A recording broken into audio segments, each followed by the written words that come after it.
Hello, on se retrouve dans ce nouvel épisode pour que je vous partage ma passion pour Reddit. Alors, je passe beaucoup trop de temps sur Reddit en ce moment. J'aime trop regarder les conversations que les gens ont sur l'astrologie notamment, mais pas que. Mais aujourd'hui, on va aller sur le thread astrologie de Reddit, le plus gros thread d'astrologie en anglais. Ça va être un épisode très chill où je vais un petit peu vous commenter ce thread. Donc il est absolument pas préparé l'épisode. En fait j'aime trop consommer ce genre de format sur internet, que ça soit en live Twitch, que ça soit les threads de Squeezie et de plein d'autres gens, et de Cyrus North et de... Bref, tous les gens qui lisent et qui réactent au thread Reddit, j'aime trop. Du coup j'ai décidé de faire la version react au thread Reddit mais astrologie. Donc il y a une personne qui dit: je suis curieuse de savoir s'il y a des placements ou des aspects qui font qu'une personne semble mignonne, charmante, lorsqu'elle fait un spectacle en public. Donc là il dit entre parenthèses quand elle fait des conneries ou quand elle est offensante, mais que ces actions-là ne semblent jamais coller à sa personne et à sa personnalité. Donc en gros ça nuit pas à sa réputation. Ils sont donc bénis d'une certaine manière par les autres qui acceptent leur agissement.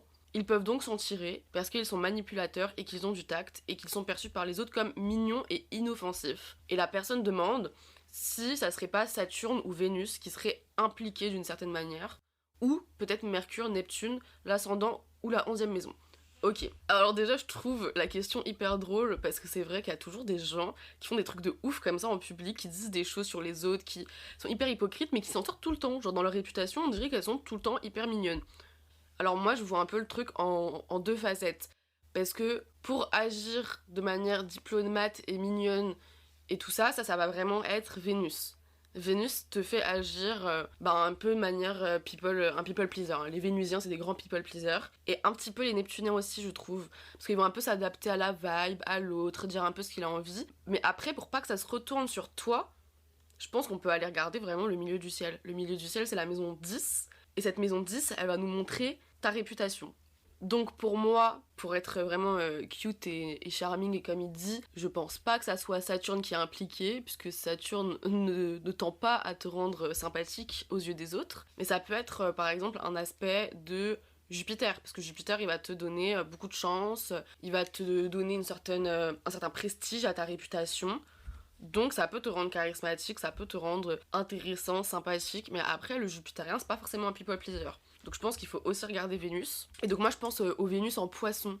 Parce qu'en fait le poisson, pour moi c'est vraiment un signe. On ne s'attend pas à que cette personne se retourne contre toi. On s'attend pas à que cette personne elle te fasse des dingueries. Alors que le poisson, et faites attention aux poissons, s'il vous plaît, faites attention au Mars en poisson, au Vénus en poisson, et les ascendants poissons aussi, oui, les ascendants poissons, les gens qui ont Neptune à l'ascendant, Neptune en 12, Soleil en maison 12, en poisson, enfin bref, tous ces placements-là.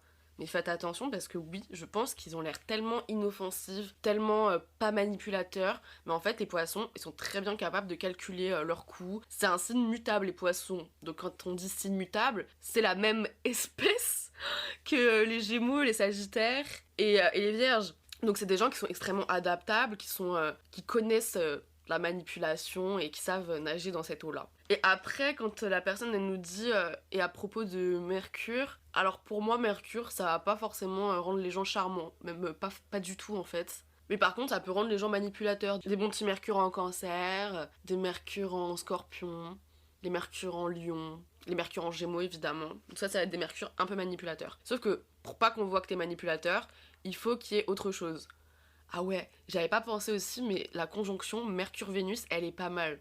Pour un peu d'hypocrisie, parce que Mercure-Vénus ensemble, conjoints, ça va donner souvent des gens qui ont à la fois l'aspect people pleaser à la mort, dans leur manière de relationner, et extrêmement adaptables, mais c'est des gens qu'on va adorer naturellement souvent. Bon après il faut voir les aspects que se prend ce Mercure-Vénus, la maison, etc.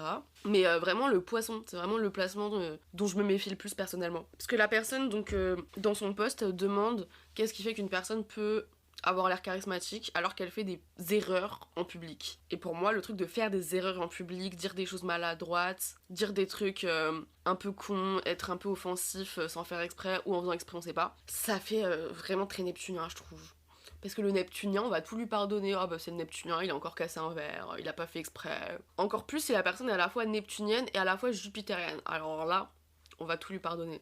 parce que on se dit ah bah c'est Michel, il est maladroit, c'est Michel, il a dit un truc comme ça, ok bon bah c'est pas grave, on le connaît, il est comme ça d'habitude, il a dit ça au repas de famille, il a parlé de sa sœur, enfin bref, on va un peu tout lui pardonner parce qu'on se dit qu'au fond il a bon fond justement et que cette personne bah, elle pourrait jamais rien nous faire. Et bon, c'est une grande erreur comme je vous dis. Méfiez-vous des placements en poisson. Après aussi il faut voir un peu Mars, parce que Mars peut te rendre inoffensif selon l'état de ton Mars en fait. Donc faut savoir qu'il n'y a aucun Mars qui est inoffensif, puisque c'est le concept de Mars, d'attaquer. Mais il y a des Mars qui sont moins à l'aise avec ça, dont les Mars en poisson, les Mars en maison 12, les Mars en cancer, les Mars en maison 4, les Mars en taureau et les Mars en balance. Bon là je veux dire vraiment spécialement les Mars en balance et les Mars en maison 12 ou en poisson. C'est des gens qui ont l'air de pas avoir d'agressivité en eux, c'est des gens on dirait qu'ils vont jamais s'énerver. Mais en fait le jour où ils pètent un câble, bah franchement ça fait peur. Bon ça je crois que je vous l'ai déjà dit dans plusieurs de mes épisodes parce que je suis traumatisée, tous mes potes ont Mars en poisson. Et c'est vrai que même le jour où ces gens-là ils vont faire quelque chose d'hyper agressif, bah on va se dire ah bah c'était une erreur, ah cette personne n'est pas comme ça, parce que bah on va voir autre chose, parce que la première chose qu'on voit d'une personne en astrologie, c'est ce qui se passe en ascendant, en maison 1 et en maison 10 sur le milieu du ciel. Parce que le milieu du ciel c'est réputation, la maison 1 c'est ce qu'on voit de la personne. Donc c'est sûr que si on a des planètes comme Vénus qui te rendent charmant, tout simplement en maison 1, si on a un ascendant poisson, si on a Neptune en 1, si on a Jupiter, ou peut-être moins Jupiter, parce que Jupiter peut être un peu agressif quand même. Bah c'est vrai qu'on se douterait pas en fait de ça chez vous, que vous pouvez être méchant, que vous pouvez être cassant avec les gens.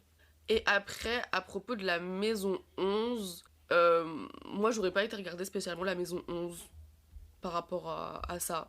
Je vais regarder un peu qu'est-ce que les gens ont répondu. Il y a une personne qui dit la maison 1 en balance si on ne considère pas l'entièreté du chart. Donc c'est vrai que je l'ai pas dit, mais ça me paraît évident qu'on peut pas dire que cette personne est manipulatrice et qu'elle a une bonne réputation avec un seul placement dans son thème astral. Il faut vraiment regarder un petit peu tout, et regarder un petit peu la dynamique d'ensemble du thème. Aussi, j'ai oublié de dire, mais dans le post, la personne évoquait Saturne. Et Saturne, pour moi, n'est absolument pas impliqué là-dedans, puisque Saturne n'a pas l'air sympathique. Saturne, c'est la planète de la froideur, de la distance. C'est une planète qui peut se montrer, quand on est très saturnien, un peu méprisant avec les autres. On peut se sentir un petit peu pousser des ailes. Donc, non. Vraiment, ça ne va pas vous aider dans votre réputation d'avoir Saturne. On va vous prendre au contraire pour quelqu'un de hyper sérieux.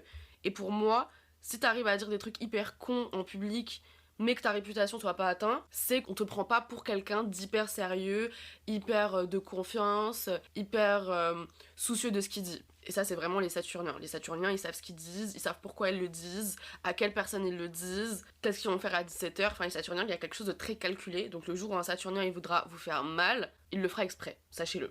Alors, il y a des gens qui vont parler de l'ascendant balance. Alors moi j'ai envie de dire oui mais pas complètement parce que pour moi les autres placements en balance, genre Mars en balance ou le soleil en balance, sont beaucoup plus hypocrites que l'ascendant balance.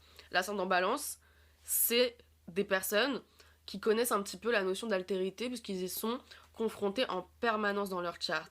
Puisque eux, au lieu d'avoir une maison 1 où on va s'affirmer, montrer son agressivité, etc., donc le principe numéro 1 du bélier, eux ils vont l'avoir en balance. Au lieu d'avoir le principe 2 du taureau, on prend des choses, on accumule de la richesse, etc., et du patrimoine, et on a une grande valeur de nous-mêmes, non, eux ils vont devoir le vivre à travers le signe du scorpion. Le scorpion qui va leur demander un petit peu de purger un petit peu leur notion de la possession. Je résume un peu le placement, mais vous m'avez compris. Pour moi, l'ascendant balance, c'est pas le pire justement par rapport à ça. Il y a une personne dans les commentaires qui parle de trigone à l'ascendant. Cette personne explique qu'elle a un pretty privilege et plus de 3 planètes qui trigonent son ascendant. Donc c'est sûr, oui, que des planètes qui trigonent ton ascendant comme Vénus, Neptune, la Lune, vont te rendre assez sympathique. J'ai pas parlé de la Lune, mais c'est vrai que la Lune te rend... Enfin, t'as l'air agréable, sympathique, charmant et un peu inoffensif, effectivement. Mais méfiez-vous des placements en cancer et des personnes très lunaires parce que c'est des gens manipulateurs. Il y a des gens aussi qui parlent un peu des mercures en lion. C'est vrai que les mercures en lion sont fun, ils disent voilà qu'ils arrivent à faire beaucoup rire les autres. Alors je suis d'accord, mais pour moi, on ne croira pas derrière, sauf si d'autres aspects dans votre thème, mais on ne vous croira pas con. On n'arrivera pas à se dire ah il a pas fait exprès, oh c'est genre encore Michel, on se le dira pas. Et je pense que c'est le cas avec tous les signes fixes. Parce que les signes fixes, on voit qu'ils savent ce qu'ils font. Donc les signes fixes c'est le Verseau, le Lion, le Scorpion et le Taureau. Donc pour moi c'est vraiment pas ces signes là qui sont impliqués. Je vais m'arrêter là pour Reddit. J'espère que vous avez apprécié ce nouveau format d'épisode.